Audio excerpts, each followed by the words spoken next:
And good evening and welcome to Alone with a Man. I am your host, Nocturnal Scourge. Tonight we've got a few different things. I'm trying to add some more segments to the show, some new stuff, and I'm going to revise some other stuff that I just didn't care for. But like I said in the last episode, I'm pretty much going without a script again because I lost my notes. So we'll see how this plays out. One big thing that I worked on this week was painting a bookshelf. At first, I felt like I was just wasting my time doing it, but it's turning out pretty good. I don't want to show it just yet. I'm going to wait till it's completely done. But the problem is I lost all the hasps for it, all the hinges. So what I bought from the store, I got to go back now and rebuy. So there's that. But also, I plan this weekend on painting the rest of my office, as you can see behind me, blacken the whole thing out. And then it'll just be the concert posters, some records on the wall, my favorite guitars will be up there, and then probably just some monster stuff from the old original horror movies. So this is my new angle. What do y'all think? I hate it. It's too close. It's too tight. I do like how you can see my amp there and everything, but I don't know. I'm trying out different angles because I'm going to be painting the room and rearranging some stuff. That bookshelf back there, it's going to go. I bought a new bookshelf and I painted it, but I lost the hardware. So I got to go buy new hardware for it. Angle number 2, just as weird. It feels like my head is like just suspended there. And I'm not digging it too much. I do like how you can see my little collection behind me, but it's just not doing it for me. Reverse angle this time. There's my little workstation, and it's just weird also. I don't know. We're just gonna have to probably go back to the original one, but we'll see what we can do. So that's enough about the chamber. Let's start off with my infernal insight. Infernal insight. So Metallica's released their new Get Rich Quick scheme, which is they have their own museum, but it's not an actual physical brick and mortar type of museum. It's online. And it's really just a bunch of pictures is what it looks like. Now, I'm not subscribing because I'm not that huge of a Metallica fan, but it did intrigue me. So I'm checking out some of the latest editions, and it's just a bunch of old pictures of Cliff probably before he joined the band. Some of his guitars, some offstage pictures, some old pictures before they toured and stuff that they did backstage, probably on the bus. Now, my thing that I've always been against Metallica was the whole Cliff-A-Mall. Now, Cliff-A-Mall was a tribute to Cliff Burton, but it was a bunch of live video footage. The live video footage came from fans. The fans bootlegged these videos, and then Metallica had their fans send the stuff in. They compiled all the video footage together, and then they made a video called Cliff-A-Mall, and then they sold it. Now, fast forward to the time that we live in now where everything is online, and Metallica actually went against Napster because people were bootlegging their music. They were grabbing it and trading it for free. Now, when Metallica was very small, they handed out cassettes. They promoted that their fans dub those tapes and share it with their friends. That's how a lot of the thrash metal bands became popular. That's how most of the Hollywood bands became popular. But to go back against yourselves is kind of stupid. I don't know. The way Lars just jumped on Napster and said, no, we don't want our music shared by our fans. And yet they won that trial. Lars brought in enough information to show, hey, this is wrong. This is stealing from us. But it's just weird that you would go against what you initially grew up doing. What's in the box? I'm going to show you. What's in the box? I told you I'm going to show you. What's in the fucking box?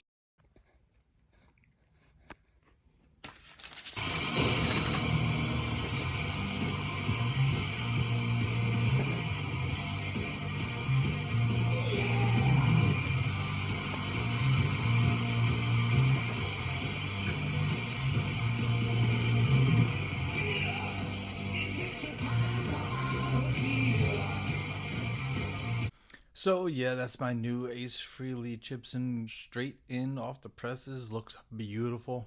I'm going to obviously replace the pickups.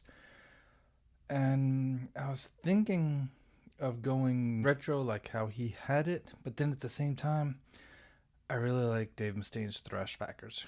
Now, how are they looking there with the black? I don't know. We'll see what we can do. If anybody's got any other pickup suggestions for an Ace Frehley guitar other than what he really had, give me a shout out on something like that.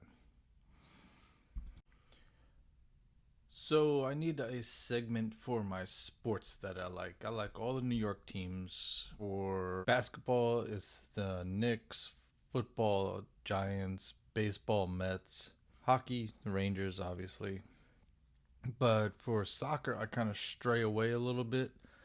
Yeah, the Red Bull are pretty cool, but I'm going to have to go with West Ham out of the Premier League in London. They're just a badass team. I mean, Steve Harris likes them, so obviously I like them. No, actually I wasn't into football before meeting a guy at work, and he really got me into it. He's like, hey, just pick a team. So really I just spun a wheel and picked one, and happened to be West Ham. Now, they didn't have the greatest season last year, and I've only been following for about 3 years. I don't have any hats, jerseys, or anything like that yet. But I was looking at Steve Harris's guitar with the Hammers logo on it. Thought that was pretty cool. But I want to expand my knowledge in sports, actually. Just never been into it, never really had a desire to learn more about football or baseball. Wasn't good in high school, never really followed it when I was in the Marines, bouncing all around. And past 20-some years now here in Houston, just wasn't a fan of the Texans. They're not a good team. People every year think that they're going to be, and they're not. They've been around 20-some years, still no Super Bowl. Just not a fan. It's new to me. And it is new to me. It's brand new to me, actually. Picked it up at a friend's house, I guess. I don't know. They were selling it. I bought it.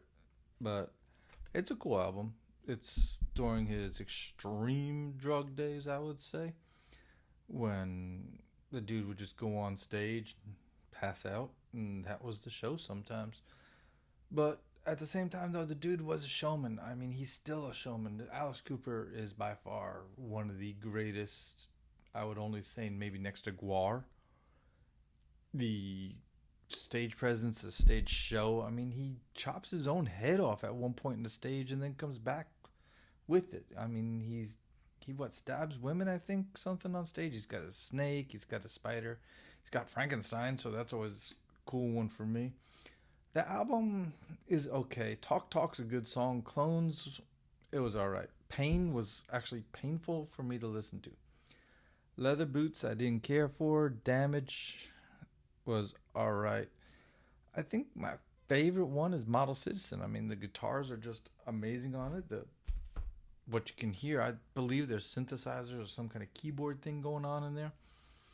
It's a cool song, but overall, I'd give it 2.5 out of 5 stars, maybe. Alice Cooper's done better. He's seen better. He's lived better lives than what he did during that time. But, flush the fashion. Get rid of it. And the next part of the show we roll into is Any Last Words, where I go over a little bit of sometimes serial killers, sometimes just murderers, sometimes just famous people with some really cool last words. But today we have Westley Allen Dodd. Westley Allen Dodd was born in 1961 and died 1993. He was an American convicted serial killer and sex offender. In 1989, he sexually assaulted and murdered 3 young boys in Vancouver, Washington. Hey, Wesley. He was arrested later that year after a failed attempt to abduct a 6-year-old boy at a movie theater. Why? What is the deal with the boys? Why don't you just get yourself a nice man, settle down there, Wesley, and have a nice time? But no, you want to be weird. Dodd wrote detailed accounts of his murders in a diary that was found by police. Why? Didn't you learn from the Nazis? They wrote everything down. That's why they were convicted, and they had them all, executed and stuff. After pleading guilty to the charges of murder, he received the death penalty. After refusing an automatic appeal, he was executed by hanging. Wow, dude, you went out tough. On January 5th, 1993. Wow, I was 18 when that happened. The first legal hanging in the United States since 1965. Wow, went out like a cowboy. So, his early life, Wesley Allen Dodd was born in Topeka, Washington on July 3rd, 1961, like we said. The oldest of Jim and Carol Dodd's 3 children. Dodd claimed he was never abused or neglected as a child. He claimed, however, that the words, "I love you," were never said to him as he grew up. Oh, you didn't get said, "I love you" enough. Nor could he ever remember saying them. His younger brother, Gregory, was arrested in 2016 for attempted sexual abuse of a 13-year-old girl. What is with the minors, dude? Stay away. 16 will get you 20. The Seattle Times reported that Dodd described in the diary writing during his imprisonment that his father was emotionally and physically abusive, that he was often neglected in favor of his younger siblings, and that he witnessed violent fights between his parents. At school, Dodd was not welcome into any social groups, leaving him with no friends. Aw, you have no friends? By the age of 9, Dodd was discovered that he was sexually attracted to other boys. Wow, at that young age, wow. On July 3rd, 1976, Dodd's 15th birthday, his father attempted suicide following an argument with his wife. He graduated Raleigh High School. I'm not going to go too much into the sex offenses, but he did some weird stuff for a little bit of money, and it involved, him being naked. He was suspended and got molested, and he molested the preschool-age children of a neighbor. Why, dude? Why? Just leave the kids alone. The murders until a man named Cole and William Neer. He brought them to a secluded area, and he forced them to undress, tied them to a tree, and performed sex acts on both of them. When he was done, he stabbed them repeatedly with a knife and fled the scene. The boys were soon discovered in the park. Why would you let yourself be tied to a tree? If the dude has a knife, just run. Just run away. He was arrested, and Dodd drove to Camas, Washington, about 12 miles. Trial, execution, less than 4 years elapsed between the murders and Dodd's execution. He refused to appeal his case of the capital sentence. I don't know why. Dodd's execution came with some controversy over his choice of execution by hanging. The American Civil Liberties Union filed a lawsuit saying that this method of execution was a violation of the 8th Amendment of the United States Constitution. The law made it all the way to the Washington Supreme Court, but was unsuccessful in blocking Dodd's execution, largely because Dodd himself chose it. Exactly. If that's how the dude wants to go out, let him go out like that. On the day of the execution, many people gathered outside the prison, either supporting or protesting the execution. There was much media attention. Some TV news reporters featured stories on the history of hanging, showing such things as the loud sound that the trap door can make, pow, and the silence that follows, and the type of rope that was going to be used, and how to properly prepare it for optimum effect. Pop his neck, pop his head off. Who cares? Let him die. Where is his last words? Pause for effect. So the cowboy, Mr. Dodd, went out with the last words of, "I was once asked by someone, I don't remember who, if there was any way sex offenders could be stopped. I said no. I was wrong." Yeah, hang 'em all. Hang 'em all high. And that's going to wrap up today's episode of Alone with a Man. I wanted some more stuff, but like I said, I don't have a script today. Just kind of going off the cuff. Just pulled some stuff that I had read during the week. And like like I said, I really want to get the room painted this weekend. I want to get that shelf put together. And then next week, we're going to do maybe something new. I think I'm going to get rid of the politics because I'm really not into politics too much, but I am into comic books. Now, I'm just getting into horror comic books, but I love old school Marvel. Now, I didn't jump on the bandwagon. I was on the wagon many, many, many years ago. At least 19, I can tell you that much. But as a kid, I always loved Spider-Man, hated Superman, loved Thor, hated Batman. I just believe superheroes should wear their underwear on the inside. Now, why DC did that? Now, that's another thing. I used to hate DC. I used to despise it. I can't stand their characters. But then I realized that a lot of the horror is by DC. And it's also by EC, another brand, Entertainment Comics. Just learned about them today, actually. How old were you when you learned that there was other brands out there? Well, I was 49 learning about EC Comics.